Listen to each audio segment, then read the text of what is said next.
নমস্কার সকলকে English learning চ্যানেলে স্বাগত। আজকের ভিডিওতে আমরা আলোচনা করব একটা বেশ ইন্টারেস্টিং বিষয় নিয়ে। দেখো, আমরা দৈনন্দিন জীবনে যখন কথা বলি বা ইংরেজি লিখি বা ইংরেজি বলি, সেখানে কিন্তু নো এবং নট এই দুটো ওয়ার্ডকে আমরা ইউজ করে থাকি। কিন্তু কোন কোন ক্ষেত্রে নো বসবে এবং কোন কোন ক্ষেত্রে নট বসবে সেটার যে ডিফারেন্স, মানে নো এবং নটের ব্যবহারের যে পার্থক্য, সেটা কিন্তু আমরা অনেকেই জানি না। পার্থক্যটা না জেনেই কিন্তু আমরা ইউজ করে থাকি। আজকের ভিডিওতে আমরা আলোচনা করব নো এবং নট এই দুটো ওয়ার্ডের ব্যবহারের যে ডিফারেন্স বা পার্থক্য তা নিয়ে। তাই তোমরা ভিডিওটা স্কিপ না করে অবশ্যই প্রথম থেকে শেষ অবধি দেখবে। আর যারা চ্যানেলটা প্রথম দেখছো বা চ্যানেলটা এখনও সাবস্ক্রাইব করোনি, তারা অবশ্যই চ্যানেলটা সাবস্ক্রাইব করে পাশে থাকা বেল বাটনটা প্রেস করবে, যাতে পরের ভিডিওগুলো আপলোড করার সাথে সাথে তোমাদের কাছে নোটিফিকেশন পৌঁছে যায়। চলো শুরু করা যাক আজকের বিষয়, difference between the use of no and not. No এবং নটের ব্যবহারের যে পার্থক্য তা নিয়ে ডিটেলসে আলোচনা। দেখো, নো এর সঙ্গে নটের যে ডিফারেন্স ব্যবহারের ক্ষেত্রে আমি একটা ছকের আকারে তোমাদের দেখিয়েছি। দেখো, নো হচ্ছে পার্টস অফ স্পিচগতভাবে অ্যাডজেক্টিভ। খুব ভালো করে মনে রাখবে যে নো হলো একটা অ্যাডজেক্টিভ। পার্টস অফ স্পিচ দিক থেকে আমরা জানি পার্টস অফ স্পিচ 8 প্রকার আছে, তার মধ্যে অ্যাডজেক্টিভ একটা পার্টস অফ স্পিচ, আর নো হচ্ছে অ্যাকচুয়ালি একটা অ্যাডজেক্টিভ। অন্যদিকে নট হচ্ছে পার্টস অফ স্পিচগতভাবে অ্যাডভার্ব। এটা হলো ফার্স্ট ডিফারেন্স, যে নোটা হচ্ছে অ্যাডজেক্টিভ, নটটা হলো অ্যাডভার্ব। দ্বিতীয় পার্থক্য দেখো, নো এর পরে নাউন বা নাউন ফ্রেজ বসে। কারণ যেহেতু নোটা অ্যাডজেক্টিভ, অ্যাডজেক্টিভের কাজই হলো কোনো নাউন বা প্রোনাউনের দোষগুণ, সংখ্যা, পরিমাণ ইত্যাদি, মানে একটা নাউনকে মডিফাই করা। আর সেখানেতে সাধারণত বি ভার্বের পরে নট বসে। তাহলে নো এর পরে নাউন বা নাউন ফ্রেজ বসবে, আর সাধারণত নট ইন অল কেসেস বলে দিচ্ছি, কারণ আমরা অন্য ক্ষেত্রেও নট ব্যবহার করে থাকি, কিন্তু ম্যাক্সিমাম বা সাধারণত বি ভার্বের পরে, সেটা বি ভার্বের প্রেজেন্ট টেন্স হোক মানে অ্যামিজার হোক বা পাস্ট টেন্স হোক, ওয়াজ ওয়ার হোক, উভয় ক্ষেত্রেই কিন্তু নট বসবে। বি ভার্বের প্রেজেন্ট এবং পাস্ট দুই টেন্সের পরেই কিন্তু নট বসে। 3 নম্বর ডিফারেন্স দেখো, সাধারণত নো নাউনকে নেগেটিভ করে। খুব ভালো করে মনে রাখতে হবে যে নো এই ওয়ার্ডটা সাধারণত একটা নাউনকে নেগেটিভ করে, অন্যদিকে নট সাধারণত ভার্বকে নেগেটিভ করে। স্বাভাবিক, কারণ নোটা যেহেতু অ্যাডজেক্টিভ তাই সেটা নাউনকে নেগেটিভ করবে। তাহলে নো নেগেটিভ করে নাউনকে, আর নট নেগেটিভ করে ভার্বকে। 4 নম্বর পয়েন্টে দেখো, নো এর পরে আর্টিকেল বসে না। আমরা জানি এ অ্যান দিয়ে 3 হচ্ছে আর্টিকেল। আর্টিকেলের উপর আমি অলরেডি ভিডিও আপলোড করেছি, তোমরা দেখে নিও যে নো এর পরে আর্টিকেল বসবে না, মানে নো যখন আমরা ইউজ করব তারপর এ অ্যান দি বসবে না।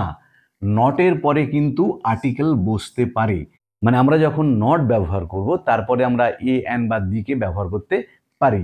তাহলে এটা হচ্ছে 4 নম্বর পার্থক্য। আর 5 নম্বর দেখো, নো এর পরে এনি, মেনি, মাচ বা অ্যানাফ বসবে না।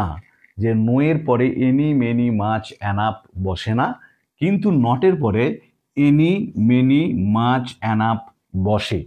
তাহলে এই যে এই পাঁচটা হলো বেসিক ডিফারেন্স নো এর সঙ্গে নটের। এরপর আমি তোমাদের এক্সাম্পল দিয়ে দিয়ে দেখিয়ে দেবো যে নো এর সঙ্গে যে নটের ডিফারেন্সগুলো লিখলাম সেগুলোকে একদম এক্সপ্লেন করে এক্সাম্পল দিয়ে তোমাদের আমি দেখিয়ে দিচ্ছি। দেখো, তোমাদের আমি যে 5টা ডিফারেন্স দেখিয়েছিলাম তার মধ্যে প্রথম 3টে ডিফারেন্সের এক্সাম্পল আমি দিয়ে দেখিয়ে দিচ্ছি, তারপরে আবার 4-এর একটা এক্সাম্পল দেখাবো, 5-এর এক্সাম্পল দেখাবো। দেখো, প্রথমে কি বলেছিলাম, নো হচ্ছে পার্টস অফ স্পিচগতভাবে অ্যাডজেক্টিভ আর নট হচ্ছে পার্টস অফ স্পিচগতভাবে অ্যাডভার্ব। দ্বিতীয় বলেছিলাম নো তারপরে নাউন বা নাউন ফ্রেজ বসে আর বি ভার্বের পরে নট বসে। আর তৃতীয় বলেছিলাম নো নাউনকে নেগেটিভ করে আর নট ভার্বকে নেগেটিভ করে। দেখো, এক্সাম্পলগুলো একটু ভালো করে খেয়াল করো, তাহলে ক্লিয়ার হয়ে যাবে। দেখো, প্রথম example, I have no time to waste. দেখো কি বললাম, I have no time to waste, অপচয় করার মতো আমার কোনো সময় নেই। দেখো, এখানেতে নোটার পরে কি বসেছে, টাইম, নাউন বসেছে।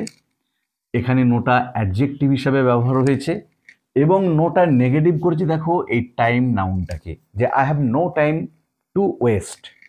2 নম্বর উদাহরণ দিচ্ছি, no students are allowed here. দেখো কি বললাম, no students are allowed here. দেখো এক্ষেত্রেও নো এর পরে নাউন আছে স্টুডেন্টস, আর নোটা এখানে অ্যাডজেক্টিভের কাজ করছে, এবং দেখো নোটা এই স্টুডেন্টস নাউনটাকে নেগেটিভ করছে, যে কোনো স্টুডেন্টসকে এখানে অ্যালাউ করা হবে না। তাহলেতে এই দুটো ক্ষেত্রেই দেখলাম নো অ্যাডজেক্টিভ হিসেবে ব্যবহার হয়েছে, নো নাউন বা নাউন ফ্রেজের আগে বসেছে, এবং নোটা নেগেটিভ করেছে কাকে? নাউনকে। একটা জিনিস খেয়াল রাখবে, নো এর পরে কিন্তু সিঙ্গুলার নাউন বা প্লুরাল নাউন দুটোই বসতে পারে। যে নো এর পরে শুধুমাত্র প্লুরাল নাউন বসবে বা শুধুমাত্র সিঙ্গুলার নাউন বসবে তা কিন্তু নয়। নো এর পরে সিঙ্গুলার এবং প্লুরাল দুরকম নাউনই বসতে পারে। এরপর দেখো নট এর এক্সাম্পল দিয়ে দেখাচ্ছি। দেখো, they were not innocent at all. কি বললাম? They were not innocent at all, তারা আদেও নিষ্পাপ ছিল না। এখানে দেখো নটটা অ্যাডভার্ব হিসেবে কাজ করছে এবং এই বিভার্বটাকে মানে ওয়ারটাকে নেগেটিভ করছে। তাহলে বিভার্বের পরে দেখো নট বসেছে, ওয়ার বিভার্ব, তারপরে নট বসেছে, এবং এই নট ওয়ার্ডটা নেগেটিভ করছে কাকে? এই ভার্বটাকে। They were not innocent at all, তারা আদেও ইনোসেন্ট নিষ্পাপ ছিল না। আরেকটু উদাহরণ দিচ্ছি, it is not done correctly. দেখো it is not done correctly, এটা সঠিকভাবে করা হয়নি। এখানেও দেখো বি ভার্বের পরে নট বসেছে এবং নটটা এই ডান ভার্বটাকে নেগেটিভ করেছে। ইট ইজ নট ডান কারেক্টলি, সঠিকভাবে কাজটা করা হয়নি। তাহলেতে এই দুই ক্ষেত্রেই দেখলাম নট বসেছে বি ভার্বের পরে, দেখো দুটোতেই এখানে ওয়ারের পরে বসেছে, এখানে ইজের পরে বসেছে। দু ক্ষেত্রেই দেখো নটটা ভার্বকে নেগেটিভ করেছে। এরপরে যে চতুর্থ ডিফারেন্সটা ছিল কি, নো এর পরে আর্টিকেল বসে না আর নটের পরে আর্টিকেল বসে। দেখো উদাহরণটা দেখো, আই হ্যাভ নো প্রবলেম, আমার কোনো সমস্যা নেই। আমরা কিন্তু এখানে বলতে পারবো না I have no a problem বা I have no the problem.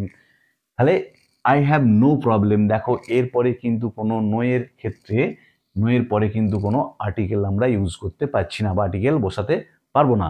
বা ধরো আরেকটা বলছি, হি হ্যাজ নো পেন, তার কোনো কলম নেই। আমরা বলতে পারবো না he has no a pen বা he has no the pen. তাহলে দেখলাম কি নো এর পরে কিন্তু আমরা আর্টিকেল ইউজ করতে পারছি না। কিন্তু নটের ক্ষেত্রে দেখো, she is not a singer. কি বললাম? দেখো she is not a singer, সে একজন গায়িকা নয়। দেখো নটের পরে আমরা এ আর্টিকেলটাকে ইউজ করেছি, যে সে ইজ নট এ সিঙ্গার। বা ধরো বললাম this is not the correct answer. দেখো এখানে কি বললাম? This is not the correct answer. দেখো নটের পরে আমরা দ্য আর্টিকেলটাকে ইউজ করেছি। তাহলে উপরের দুটো এক্সাম্পলে দেখলাম আমরা নো এর পরে কোনো আর্টিকেল ইউজ করতে পারছি না, কিন্তু দেখো এই দুটো এক্সাম্পলে নটের পরে কিন্তু আমরা আর্টিকেল ইউজ করতে পারছি। দেখো লাস্ট যে ডিফারেন্সটা ছিল সেটা কি, নো এর পরে এনি, মেনি, মাচ বা অ্যানাফ বসবে না, কিন্তু নটের পরে এনি, মেনি, মাচ বা অ্যানাফ বসতে পারে। যেমন ধরো বললাম আই হ্যাভ নো মানি, দেখো আমার কাছে কোনো টাকা নেই। আমি বলতে পারবো না I have no much money বা আই হ্যাভ নো অ্যানাফ মানি, কিন্তু আমরা বলতে পারি I have not much money, যে আমার কাছে বেশি টাকা ছিল না। তাহলে দেখো এখানেতে নো এর পরে আমরা মাচ বা এনি বা মেনি বা অ্যানাফ ইউজ করতে পারলাম না, কিন্তু নটের পরে দেখো I have not much money, এক্ষেত্রে আমরা মাচটা ইউজ করতে পেরেছি। বা ধরো হি হ্যাজ নো ফ্রেন্ড, তার কোনো বন্ধু নেই। দেখো আমরা বলতে পারবো না he has no any friend বা he has no many friends, বলতে পারবো না। তাহলে কি হি হ্যাজ নো ফ্রেন্ড, তার কোনো বন্ধু নেই, কিন্তু there were not many students in the class. এক্ষেত্রে কি বললাম দেখো, there were not many students in the class, ক্লাসেতে বেশি ছাত্রছাত্রী ছিল না। তাহলে হি হ্যাজ নো ফ্রেন্ড, তার কোনো বন্ধু নেই। আমরা বলতে পারবো না মেনি ফ্রেন্ড বা এনি ফ্রেন্ড, কিন্তু there were not many students in the class, ক্লাসেতে বেশি ছাত্রছাত্রী ছিল না। এখানে দেখো নটের পরে আমরা মেনি ইউজ করতে পেরেছি। তাহলে এগুলো হলো নোয়ের সঙ্গে নটের বেসিক ডিফারেন্স, বা আমরা কথায় কথায় নো ব্যবহার করতে পারি এবং কথায় নট ব্যবহার করতে পারি, তা নিয়ে ডিটেলসে আলোচনা করলাম। আজকের ভিডিওটা তোমাদের ভালো লাগলে তোমরা অবশ্যই লাইক, শেয়ার ও কমেন্ট করে জানাবে।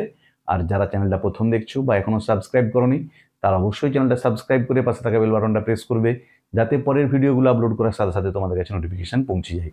ভালো থেকো সকালে, ধন্যবাদ।